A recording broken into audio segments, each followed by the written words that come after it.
वो बस कुछ दिन की छुट्टी पर था, एक नई जिंदगी शुरू करने। लेकिन भला कौन जानता था ये जिंदगी उसकी आखिरी साबित होगी।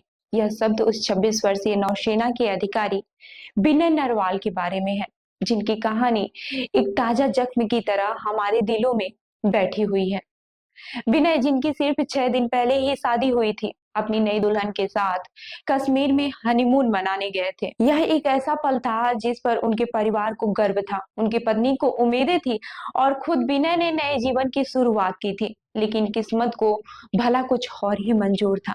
22 अप्रैल को जम्मू कश्मीर के बैसरन क्षेत्र में आतंकवादियों ने हमला किया और कुछ ही पल में विनय की जिंदगी और उनके साथ आए सपने सब खत्म हो गए। विनय नरवाल जो कोच्चि में तैनात थे, अपनी छुट्टियों में कश्मीर की खूबसूरत वादियों का आनंद लेने गए थे। 16 अप्रैल को हरियाणा के झज्जर में उनकी शादी हुई थी। उनकी शादी हर किसी के लिए खुशी का पल था, लेकिन 22 अप्रैल को उनका वह सपना खत्म हो गया और उनकी पत्नी की मांग का सिंदूर खून से सना हुआ रह गया। बैसरन हमले में विनय नरवाल समेत 20 से ज्यादा लोग मारे गए और दर्जनों लोग घायल हुए। आतंकवादियों ने पर्यटकों को निशाना बनाया था, जिसमें महाराष्ट्र, कर्नाटक, दिल्ली और पंजाब से लोग भी शामिल थे। कश्मीर रेजिस्टेंस नामक आतंकी संगठन ने इस हमले की जिम्मेदारी ली। यह हमला सिर्फ एक परिवार के लिए नहीं, बल्कि पूरे देश के लिए दुख का कारण बना। वहीं प्रधानमंत्री नरेंद्र मोदी ने शहीद विनय और सभी पीड़ितों को श्रद्धांजलि दी। उन्होंने कहा कि यह जघन्य कृत्य मानवता की विरुद्ध है।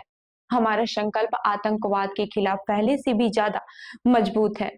इसी तरह अमेरिकी उपराष्ट्रपति जेडी वेंस ने भी इस घटना पर गहरी संवेदना व्यक्त की। यह घटना अंतर्राष्ट्रीय स्तर पर आतंकवाद के खिलाफ एकजुटता का आह्वान बन गई है। वहीं विनय नरवाल की पत्नी का बयान सोशल मीडिया पर वायरल हो गया है।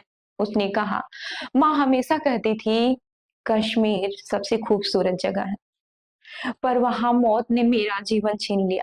एक नवविवाहिता जो अब विधवा बन चुकी है, इस सवाल को उठा रही है, क्या वर्दी पहनने वालों की जान इतनी सस्ती होती है? विनय की शहादत सिर्फ एक सैनिक की मौत नहीं है, यह उस सपने की मौत है जो हर नवविवाहित जोड़ा देखता है।